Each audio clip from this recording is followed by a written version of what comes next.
amigos y amigas. Bienvenidos al programa de cursos, un programa del Centro de Estudios Superiores Universitarios dedicado a conversar sobre diversos temas de la realidad local, regional, pero también de nuestra universidad. Esta noche vamos a comentar un libro que acaba de ser publicado y está referido a la Universidad Mayor de San Simón. El libro que vamos a comentar se llama Vida Universitaria, una mirada crítica al cogobierno, y es un libro que ha sido escrito por Mario Coca Morante, colega docente.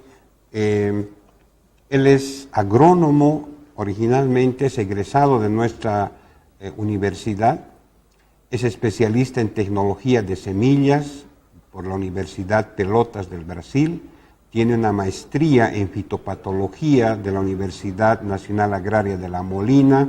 Actualmente es docente de la materia de fitopatología en nuestra Facultad de Agronomía.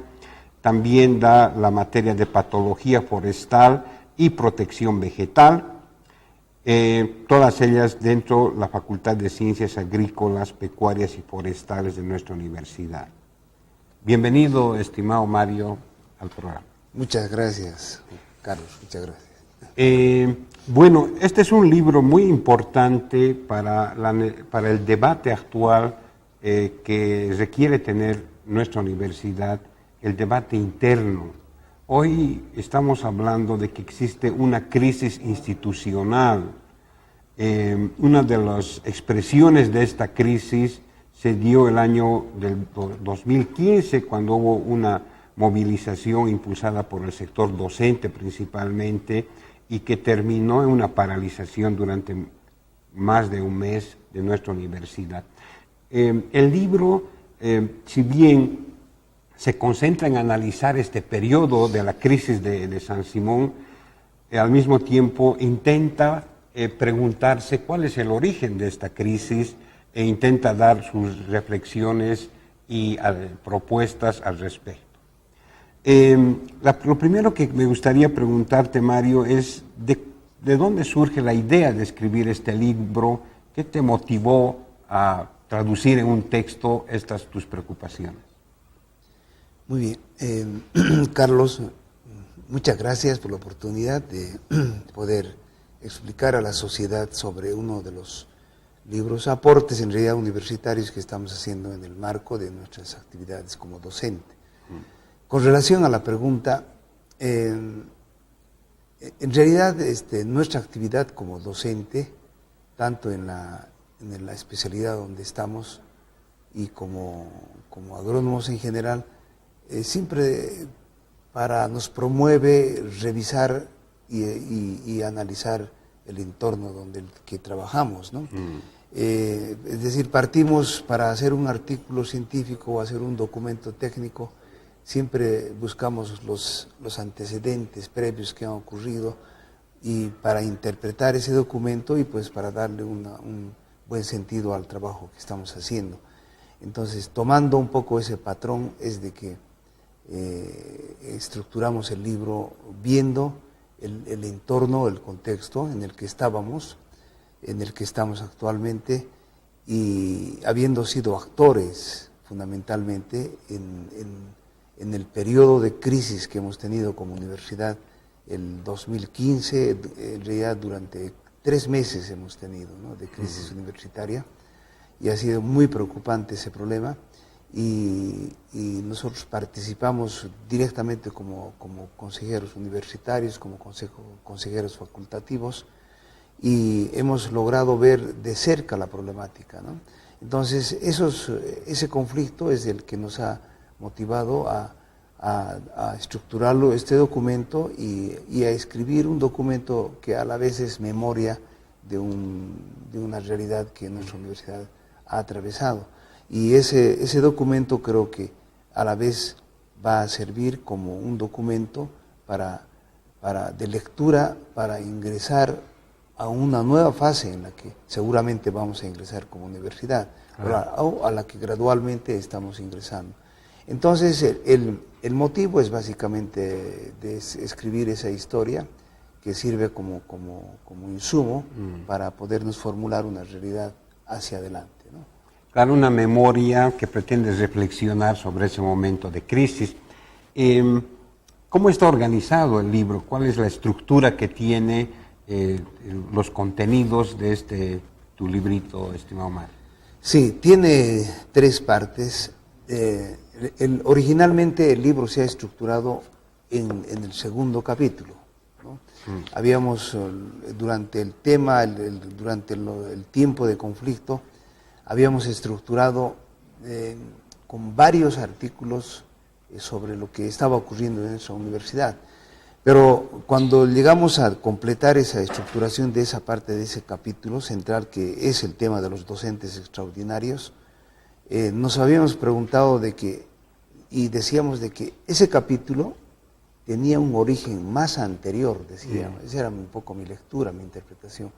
Decía de que lo que estábamos viviendo en ese momento no era más que la parte final de todo un proceso que se ha generado en algún momento. Yeah.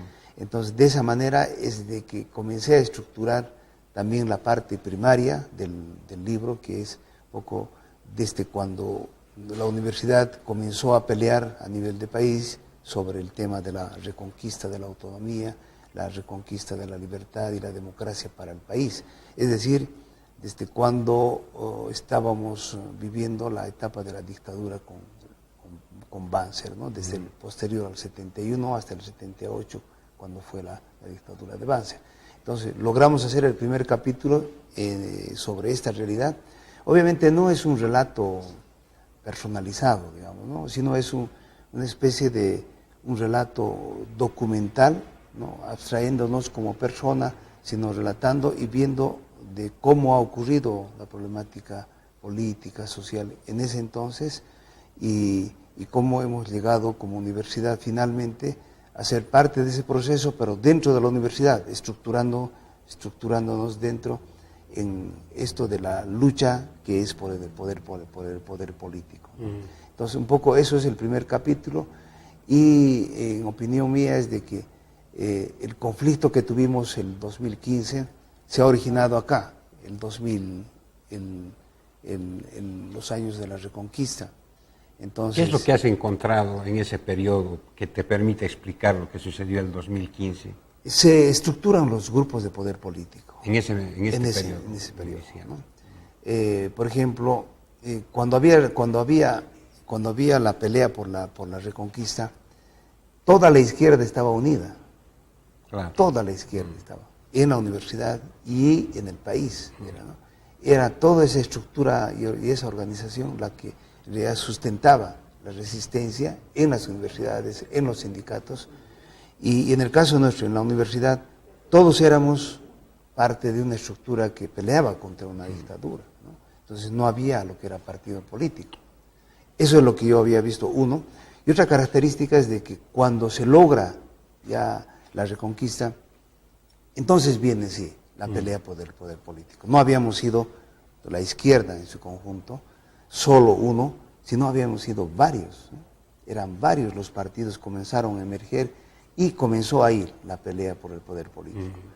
Todos creían y se identificaban como los únicos portavoces, defensores de ese proceso, como los únicos que podían llevar adelante ese proceso en la universidad y hacia el país, y todos eran la pelea por eso. Y ahí comenzó el gran conflicto, ¿no? De la lucha por el poder político en la universidad. Entonces, el libro un poco relata esa pelea, esos momentos, y finalmente llega a desembocar en que, como en todo proceso institucional, se conforman dos grupos de poder político. Unos y eso era reflejado en la realidad política nacional, ¿no? Para entonces, la Unidad Democrática Popular, constituida por la UDP, constituido por el MIR, básicamente, por el PCB y otros pequeños partidos, totalmente identificado en esos momentos, y la otra corriente política que estaba identificado con el Frente Revolucionario de Izquierda de aquellos años, ¿no? Entonces, se divide de esta manera y a partir de eso es de que todo el proceso que posteriormente viene en la universidad se va estructurando sobre la base de esta pelea poder político. O sea, tú podrías argumentar entonces que la crisis del 2015 es una disputa de estos dos bloques de poder dentro de la universidad. Claro, efectivamente es así. Ha sido una disputa. Finalmente, en ese momento, a nivel nacional era la fuerza mayoritaria, digamos, era la unidad de la UDP, la Unidad Democrática. Se salía de una dictadura. Entonces había, si no era militancia de izquierda del movimiento revolucionario, pero había una simpatía de la sociedad por ese frente político que ha hecho de que sea mayoría nacional, ¿verdad?, frente al otro, que efectivamente tenía más principio ideológico, más principio social, todo, pero que no era la fuerza en el nivel nacional, y eso es reflejado en la universidad. Entonces la UDP se convierte en una fuerza mayoritaria dentro de la universidad, a la cabeza del MIR, ¿verdad? Y sabemos de que la primera gestión rectoral de esos años estuvo a cargo del doctor Trigo Andia, ¿verdad?, la representación del MIR, y luego el otro frente, que efectivamente estaba con el FRI, no logran acceder a esas instancias, y como esto es mayoría, entonces comienza a desencadenarse un proceso político de la toma por el poder y de la conservación poder político desde esos años, ¿verdad? Entonces, en opinión mía es de que el 89, cuando se hace el Congreso, se hace en el paraguas de un marco de dominación política e ideológica que era el MIR, ¿verdad? Y se estructura se hace todo un Congreso, sale un documento, pero en ese paraguas ideológico político, ¿no? Los otros sectores políticos se han mantenido a lo largo de ese tiempo hasta la fecha, yo diría, como procesos, como grupos que no han tenido esa oportunidad, porque en el nivel nacional no se reflejaba eso, y han estado de una u otra manera en este proceso involucrados también, ¿no?, con el tema del Congreso, con el tema de la norma, y en la medida en que la UDP como gobierno se va desgastando al interior de la universidad, van saliendo las otras opciones, y por tanto las otras opciones, como el caso del FRI, van tomando cuerpo, ¿no? Pero entre todo este proceso es de que se va generando el conflicto, se van dando las condiciones, y lo que hace el 2015 es reventar un proceso acumulativo, ¿no?, de violencia contra la norma, etcétera, de todo lo que se ha ocurrido, ¿no? Los docentes extraordinarios existen porque han hecho un proceso acumulativo de la violación contra la norma, ¿no? Hasta ahí es donde llego con el primer capítulo. Claro. Ahora, en la parte segunda del capítulo 2 ya comienzo a analizar lo que es el problema que hubo de los docentes extraordinarios, ¿no? El segundo capítulo, y donde, digamos, aparece un tema de discusión estratégica hoy en San Simón, que es el debate del cogobierno y la misma autonomía. En el libro haces toda una valoración crítica del rol que ha jugado el cogobierno como una institución instrumentalizada por estos poderes y que, digamos, habría desvirtuado la gestión universitaria. ¿Cómo llegas a este análisis? En realidad la lucha o la disputa por el poder político es el poder en la universidad está constituido por los órganos de gobierno, claro, los consejos universitarios, facultativos y de carrera. Entonces era ingresar a estas instancias, sea cualquier el mecanismo, pero estar en estos mecanismos, y en esa medida es de que cuando se tiene todo el poder universitario, facultativo, de carrera, los grupos políticos ideológicos dominantes han podido hacer lo que ellos consideraban en ese momento, pero no en beneficio institucional, sino más en beneficio de fortalecer esa estructura de poder político al interior de la universidad, ¿no? Por eso hablo también en ciertas partes de que han logrado consolidar como estructura política dentro del docentado, dentro de los estudiantes y dentro de los trabajadores. Entonces logran hacer eso, y por tanto se viabilizan los consejos facultativos, universitarios, en la perspectiva de lo que el partido o de los frentes van planteando, los grupos políticos, ¿no? Claro. Entonces, ahora, los problemas, por ejemplo, el caso de los docentes extraordinarios, ya en el caso del segundo capítulo, es de que los cogobiernos están conformados por docentes y estudiantes. Entonces, la decisión que se pueda tomar, mala o buena, un consejo, está compartida por ese nivel de responsabilidad, docentes y estudiantes. Entonces, sí, para que ingresen los docentes como extraordinarios al ejercicio de la docencia en la universidad y se mantengan durante 10, 15, 20 años o más años, es el consejo el que define. El que otorga, digamos, el derecho para que puedan quedarse. Claro. Y el hecho de que no se hayan convocado a titularización como correspondía en su momento, de conforme a la norma que estaba escrito, también lo ha hecho el consejo, es decir, los docentes y los estudiantes, ¿verdad? Entonces, cuando se plantea en el consejo universitario, en aquellos momentos de conflicto, la representación de la FUL que estaba a cargo del trotskismo en ese momento, ¿verdad?, manejaba este doble discurso. Para ellos no nos podían tan fácilmente engañar porque nosotros decíamos, ese consejo lo eran los de la FUL, que son parte del consejo universitario, y los docentes, que son parte de ese cogobierno. Por tanto, en el momento que ellos debían de haber viabilizado la titularización, no lo hicieron, ¿verdad? No lo hicieron cuando ahí debían haberlo hecho. Entonces, no tenían moral como para poder cuestionar un proceso que ya estaba en camino, que ya no podían decir porque ellos eran parte de ese gobierno. Ahora, ese es un poco el debate en el tema del capítulo 2. Busco la situación, ¿cuál sería entonces, digo ahí, el tema legal en función a las normas y estatutos de nuestra universidad? E hice una minuciosa revisión a ver qué dice nuestro estatuto, nuestra norma. En realidad, yo entré el 2007 en un proceso de concurso de méritos y como conmigo entraron varios docentes, ¿no? En este caso agronomía, un concurso de convocatoria pública promovido por y publicado por el Consejo Facultativo, Consejo de Carrera, Consejo Facultativo, accedido a nosotros. Busco esa situación y no hay. La condición de un docente extraordinario ingresado bajo la forma de concurso de méritos, como establece en parte una especie de un semititular, claro, ¿no? Semititular, porque hemos sometido a un proceso, pero somos extraordinarios. Esa figura no hay. No existe en el estatuto. En nuestra norma no hay. Es otra la figura que está descrita en nuestro reglamento, ¿no?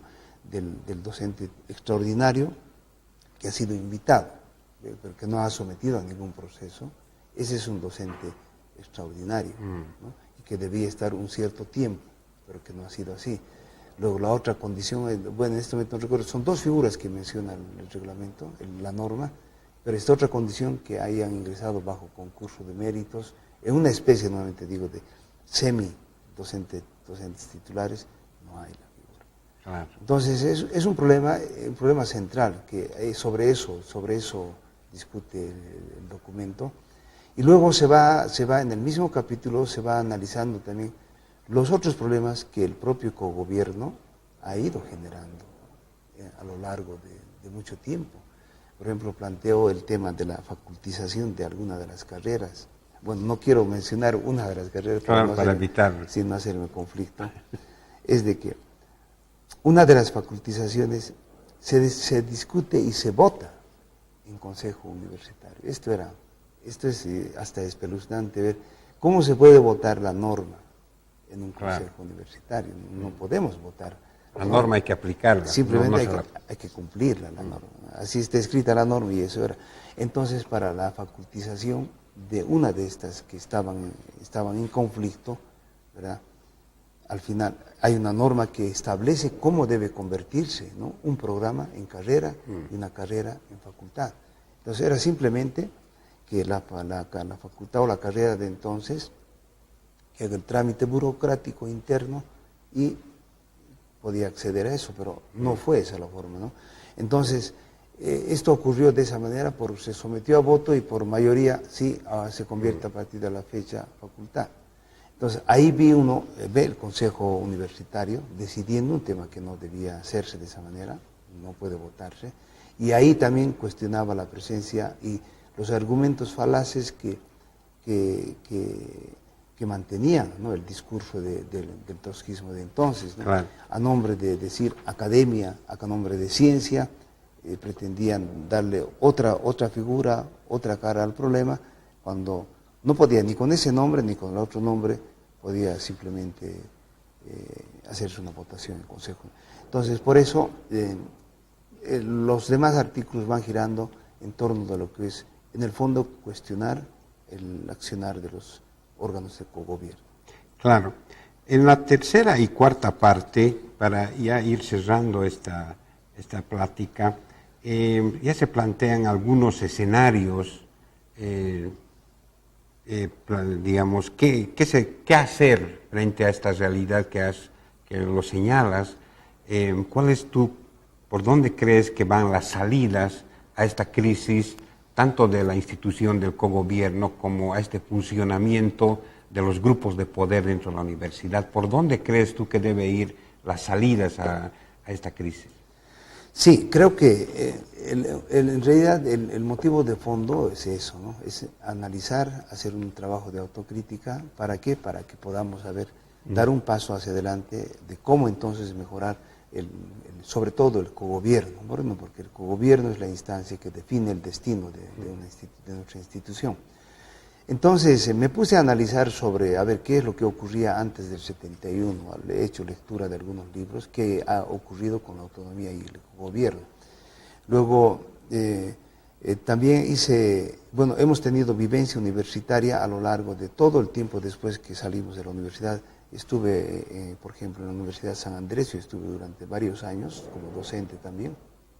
Entonces hemos visto cómo ha transcurrido el tema, ¿no?, de la autonomía y el cogobierno. Entonces, si uno hace sumas, antes del 71, después del 78 de la Reconquista, al presente son como 30 años, ¿verdad?, que hemos tenido de experimentar, de contrarrestar, de poner a ver qué pasa entre esto de la autonomía teórica y el cogobierno que hay en la teoría, contrastado con la realidad, y este es un poco lo que nos da como producto. Por tanto, nosotros como institución no podemos seguir en lo mismo a pesar de que hemos transcurrido 30 años y tenemos esto, y esto es solamente, yo diría, una parte quizás pequeña de lo que es el tema universitario, ¿verdad? Hay muchas otras cosas más. Ahí quiero decir que hay muchos compañeros que también han tenido vivencia mucho más larga que la mía, tienen formación más interesante, que lo que faltará tal vez es un poco concretar esa publicación y sacarla, que serían más insumos para decir qué podríamos hacer hacia adelante. Entonces, en resumen, yo diría de que la universidad, como universidad, tiene que replantearse estos órganos, estas estructuras repensarlas, sí, y ver de cómo podríamos enfrentar el futuro hacia adelante, ¿verdad? Porque la ciencia y la tecnología, si definimos que se manejan en estos consejos de cogobierno, también son afectados, entonces, y está volando la tecnología. Y si así como estamos como estos órganos de gobierno, estoy seguro de que no van a contribuirnos como institución a proyectarnos así como lo están haciendo otras instituciones. Hago una similitud muy interesante. En todo este tiempo hemos estado, muy en boga ha estado el tema del cambio climático, ¿verdad? Claro. El cambio climático. Y de verdad me puse a pensar en el último congreso que tuvimos hay una buena participación de jóvenes. Y preguntaba, ¿qué es lo que piensan los jóvenes con referencia al cambio climático, ¿no? Y yo traslado esa pregunta a una de mis clases y le pregunto, son jóvenes que están entre 22, 24 años, 25 años, y les pregunto, usted dígame cuál es su opinión respecto del cambio climático. Es decir, se quedan como paralizados para dar una respuesta. ¿Por qué? Porque simplemente son jóvenes que están comenzando a ver esta realidad. No hay memoria, digamos. No tienen sus jóvenes que están los compañeros productores dicen, están comenzando a ver el sol de su vida recién. Entonces podrán opinar en unos 20 años. Nosotros que hemos pasado como personas ya más de 20, 30 años, entonces pues, podemos sí percibirlo mucho más. Por tanto, la institución, la universidad, que ha pasado 30 años, ¿verdad?, puede percibir, o sea, nosotros puede decir. Claro, hay una historia larga que puedes exacto, nos analizar. puede ayudar a valorar cuál ha sido el cambio en el que estamos introduciendo, el mejor que necesitamos hacer hacia adelante.